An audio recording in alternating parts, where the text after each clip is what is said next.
Cara untuk menghadapi orang narsisistik ni ada 5 strategi. Yang pertama ialah ignore it. Abaikan. Jangan fokus pada dia. Jangan pedulikan dia. Dan jangan fikir tentang apa yang dia fikir, apa yang dia cakap. Sebab kalau awak fikir, nanti awak sakit. Kalau awak peduli apa yang dia cakap, nanti awak penat nanti.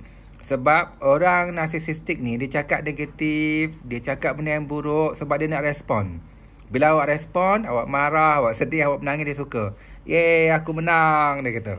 Jadi kalau awak tak respon, awak buat bodoh, lama dia pun boring dengan awak, dia akan cari orang lain yang dia boleh dapat respon. Sebab respon tu mendapatkan kepuasan bagi dia. Dia dapat keseronokan dan kebahagiaan melalui penderitaan, melalui kesakitan pada orang lain.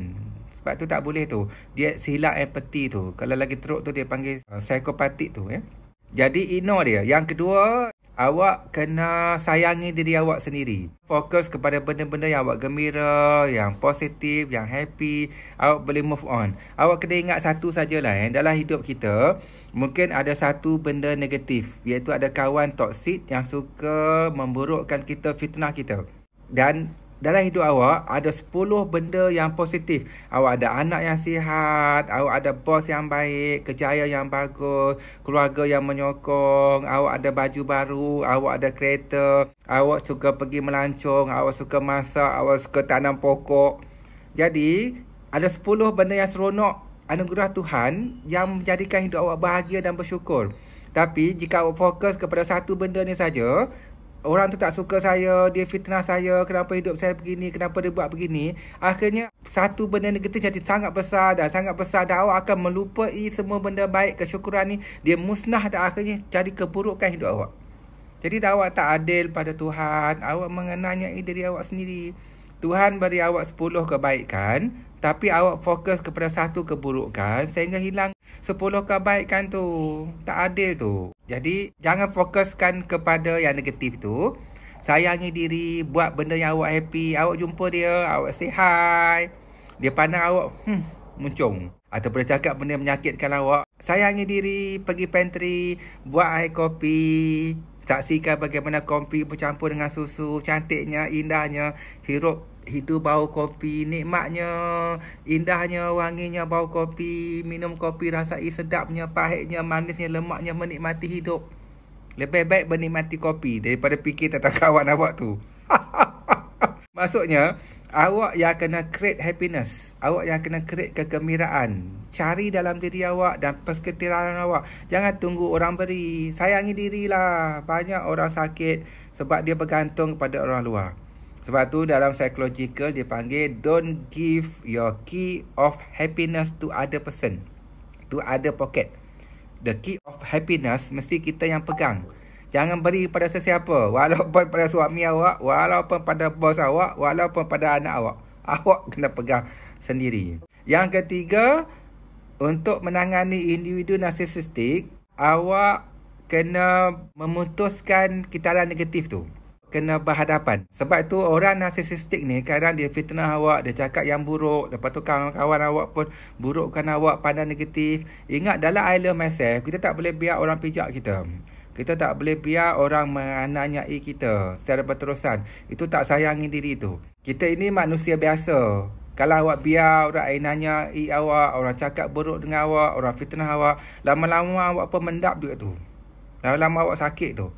Sebab tu awak kena putuskan benda-benda negatif tu. Caranya, bila banyak sangat fitnah, maka awak kena buat press conference. Panggil RTM, panggil TV3, panggil Asrul Awani. Saya mengisytiharkan, mencerahkan, memberitahu bahawa sebenarnya saya tak ada skandal dengan bos. Itu semua hanya fitnah. Tak percaya, tanya kawan saya, ini saksi. Dan tanya bos sendiri sebab saya dah bagi tahu bos, saya dah bagi tahu ini saksi saya, ini orang menyokong saya. Benda tu tak ada, fitnah, dia tak betul. Jadi saya harap benda tu tak ada ceritakan lagi, tak diadu domba lagi sebab saya dah clear. Awak kena sayangi diri tu. Ataupun bercakap semasa majlis, beritahu pada orang-orang penting. Awak kena protect dan lindungi diri awak sendiri.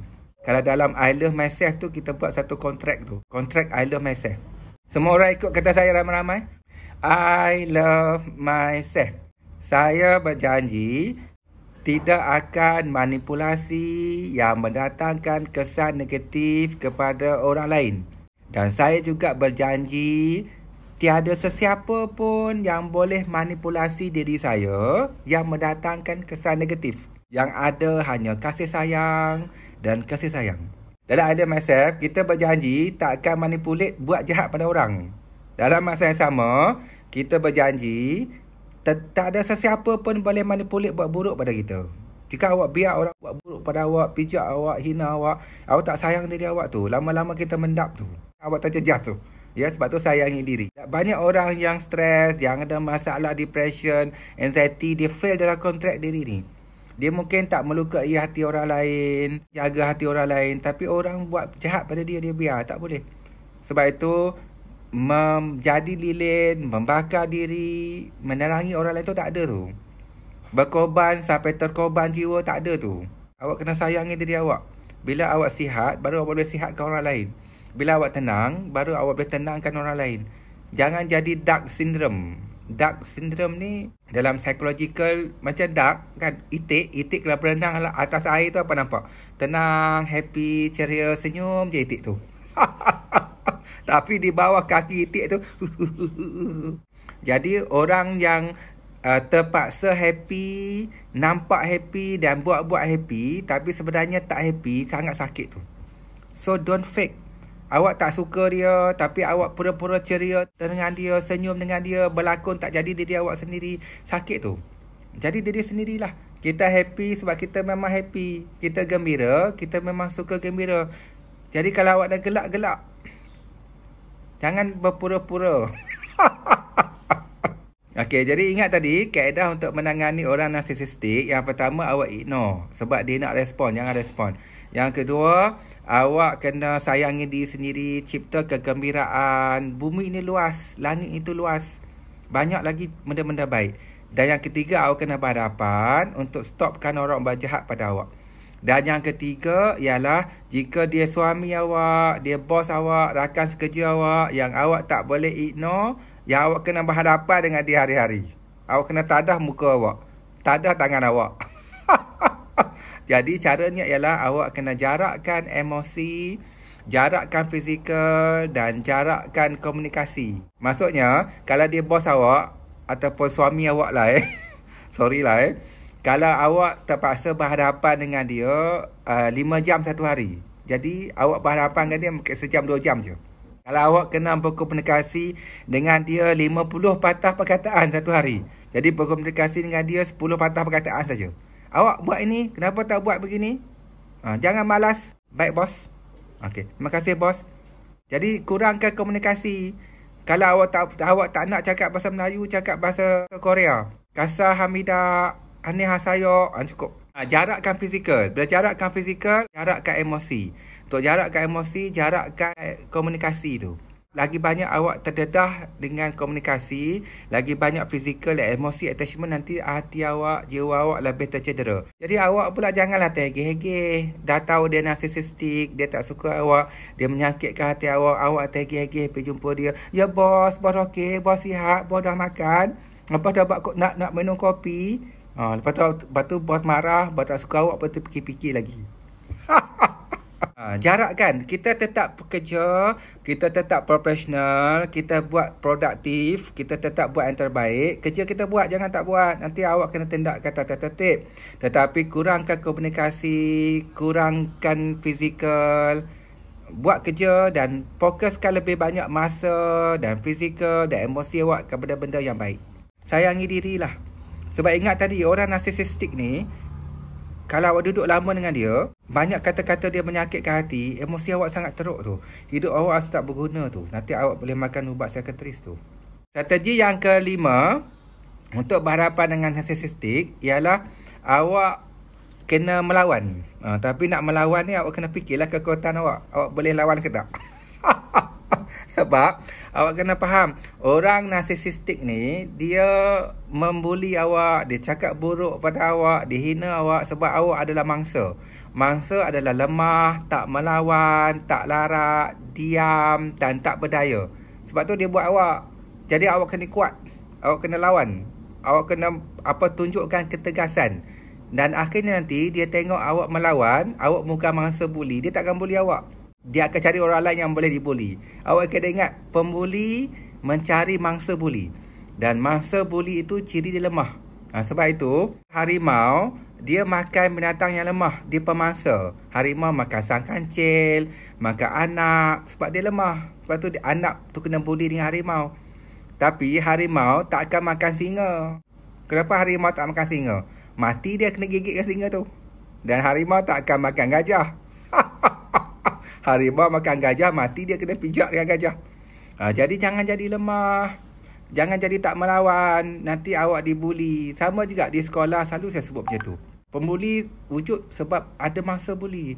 Kita kena kuatkan masa buli ni. Masa buli ni kena lawan dia. Dia kena cakap dia. Bagi tak ada lagi mangsa. Kalau dia touch saja, dia sentuh saja, ada bukti pukul saja, report terus protect dia. Cikgu, organisasi, sekolah, PIBG kena protect. Maka tak ada lagi buli. Yang ada adalah hormat, menghormati. Contohnya, kalau bos awak kata kat awak, buat kerja ni, apa ni, malas, tak berguna, malas kerja, lebih baik awak berhenti kerja, awak bodoh awak tak tahu buat kerja ni je. Jadi awak pandang bos, cakap, kalau bos kata saya bodoh, bos 10 kali bodoh daripada saya. Terkejut bos. Kalau bos kata saya tak guna, bos lagi tak guna pada saya. Sebab bos tak nak ajar saya, bos tak nak tunjuk pada saya, kan? Tapi masa nak cakap begitu, dengan satu syarat, awak bercakap bukan waktu marah, bukan waktu menangis, tenang, relax, tapi tajam. Itu lebih berkesan. Tapi kalau awak cakap waktu menangis, kenapa buat saya begini, kenapa bos buat saya begini, kenapa hina saya dah lah ibu tunggal buat saya begini, awak dah kalah dah. Buat teknik senyum 3 second, senyum 5 second, senyum 10 second, senyum 15 second.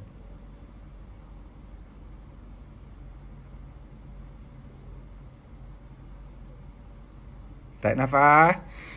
Bayangkan diri sendiri sedang senyum. Kita tenang, baru kita bercakap. Jadi jangan cakap waktu marah, jangan cakap waktu sedih, jangan cakap waktu mengamuk. Kalau awak cakap begitu, awal-awal awak dah kalah dah. Awak tak akan dihormati. Awak gagal. Kerana awak gagal mengurus emosi. Jadi, lawan, tegas, cakap waktu tenang, profesional, supaya awak dihormati. Tapi ingat pula, guna strategi yang kelima ni, melawan ni, tengok analisis pula kekuatan awak.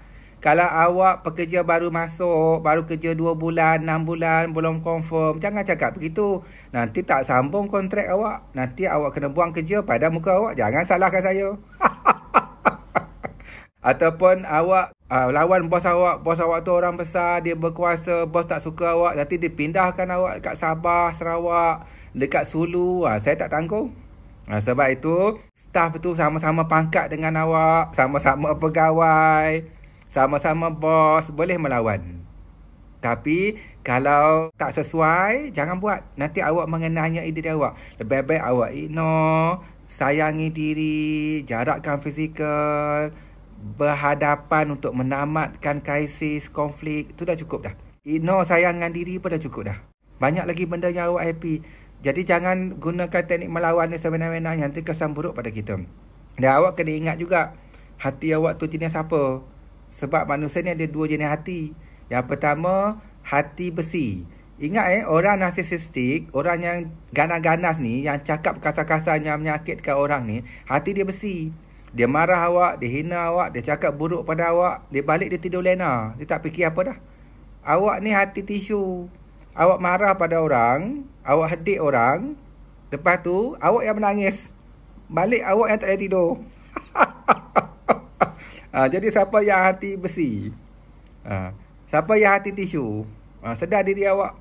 Pilih strategi dan teknik yang sesuai dengan kita. Yang penting kita tenang, kita relax, kita menikmati kehidupan dan belajar melepaskan. Dan setiap benda, umpama cuaca panas kejap saja, pasti hujan, ribut akan hilang dengan sendirinya. Semua masalah akan hilang dengan sendirinya.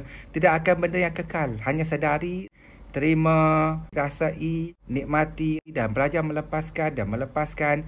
Bila kita melepaskan, baru kita boleh menikmati new episode.